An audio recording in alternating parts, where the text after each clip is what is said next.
ఇటువంటి పాండురంగ స్వామికి పూజలు చేసిన సమయమందున ఏమిటి దేవ ఈ కారాని అపశకనములు?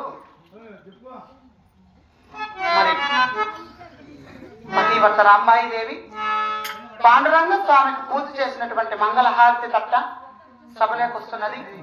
వారికి తోచినటువంటి కానుకలేసి పసుపు కుంకుమ తీసుకోవాల్సిందిగా కోరుకుంటున్నాం. మరి అదే విధముగా ఏం పేరు నా చనిపోయిన ఆయన పేరు? మరి పాండురంగ స్వామికి పూజలు